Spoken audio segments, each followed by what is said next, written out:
Welcome to the channel. I got a game preview for y'all. Kansas, Carolina, Friday night, 7 p.m. Eastern. In Chapel Hill on ESPN, Carolina opens as 1.5 point favorites. 156.5 is the total. I went through the scrimmages and season openers for these teams. I got a really good feel for them right now, so let's get right into it. So these teams met last year at Allen Fieldhouse. Kansas won 92-89, but you can kind of throw that result out the window. Other than Bidunga and Seth Trimble, it's basically entirely new players here. Story number one in this game is how does Carolina guard Darryn Peterson? He's been lights out to start the year. You saw him hit all those threes against Louisville and then against Green Bay. Super efficient. Really could do whatever he wanted in the pick and roll, finding Bidunga, creating for himself. He's just an unreal three-level scorer, and then defensively, super active hands in all the right places. Just obviously a great player, and he's the best player on the floor in this matchup. Carolina can throw Seth Trimble at him. That's a veteran defender who's really athletic and has some size at the guard position, but you can't really slow down Darryn Peterson, I don't think, but I think Trimble's a good body to throw at him for sure. Henry Visar is mostly a drop big, but he moves his feet really well, so Carolina's going to get cooked if they let Peterson, come off screens with Trimble chasing over and Visar dropping off.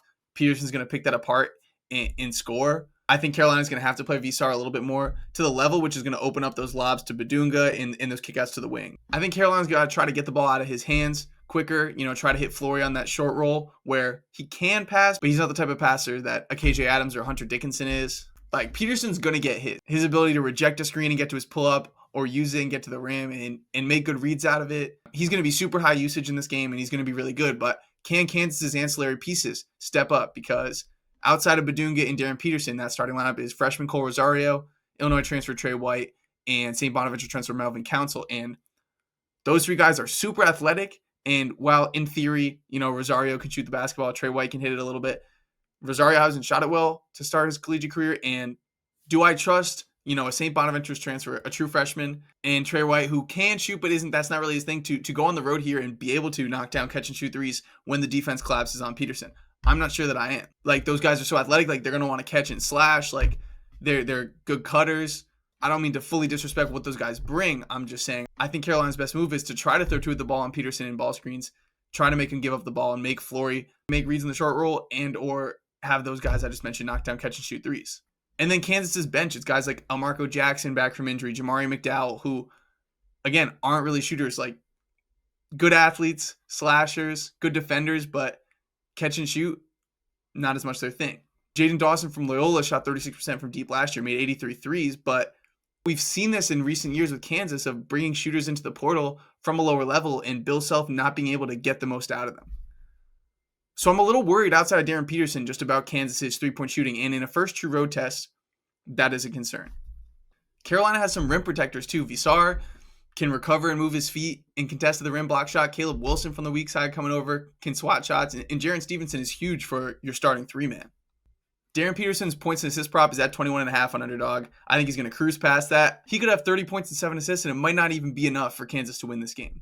To me, the X factors are, can Flory Bidunga make plays out of the short roll for Kansas, and can those ancillary guys attack off the catch or knock down catch and shoot threes?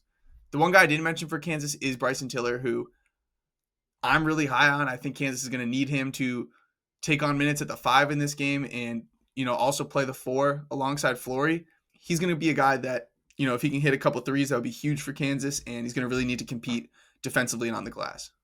On the other side of things, UNC brings in this super expensive roster, and I don't know, I was a little iffy on how things would come together, but I think the early returns on it have been really impressive. Blew the doors off Central Arkansas 94-54 on Monday. 22 for the freshman Caleb Wilson, like 5 dunks. 14 and 10 for Visar. Kyan Evans looked really comfortable out there, 15, 6, and 5, knocked down 4 threes. 12 for Seth Trimble, and then 10 for Luka Bogovac, who just got approved by the NCAA to play. The biggest difference I noticed about Carolina from, years past is that ball was zipping around. When you have a guard like Kyan Evans who isn't dribble like an RJ Davis, a Caleb Love, and Elliot Cadeau, it changes everything. Carolina wants to really play fast and run when they can. I think Kansas can do a good job playing transition defense, but at home with Carolina's talent, I think they're going to have plenty of opportunities to run, especially when I said my offensive concerns for Kansas outside of Darryn Peterson. And to that point of the ball zipping around for Carolina, 23 assists in that opener over Central Arkansas. Caleb Wilson had 3 assists. Kyan Evans had 5 assists. Seth Trimble had 4 assists, and Bogovac had 5 assists. And Visar can really see the floor for a big man. So you got a lot of guys who know what to do with the basketball and are unselfish on this Carolina team. Kansas is a team that wants to switch almost everything all the time. 1 through 5, they will switch. And, Flory can absolutely hold his own, moving his feet on the perimeter, and the guys like Trey White, Rosario, Peterson, and Council can guard multiple positions. It'll be interesting to see if Kyan Evans struggles a bit with just Kansas's athleticism and the ball pressure, but I'm pretty confident in him, honestly. And Kansas with that switching, it's a lot of point switching, right? It's a lot of talking, tracking that off-ball movement, and considering this is a brand new team, I've been really impressed with how good they've looked doing that.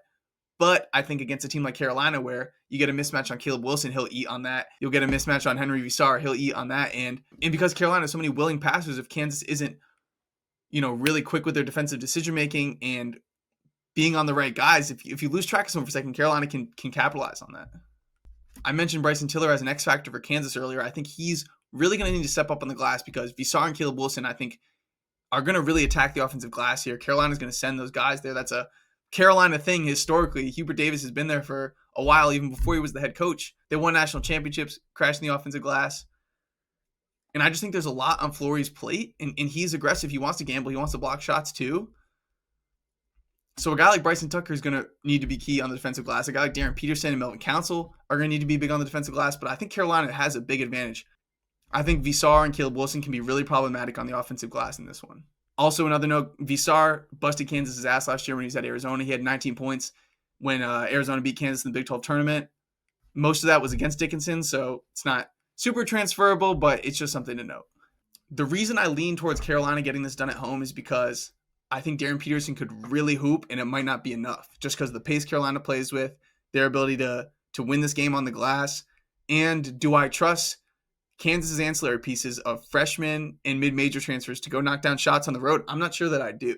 And for the gamblers out there, definitely leaning towards Carolina, -1.5. I think that's a good play here. And then for the player prop sickos, I think Darryn Peterson over 21.5, Henry Visar over 6.5 rebounds is a great slip to build from this game.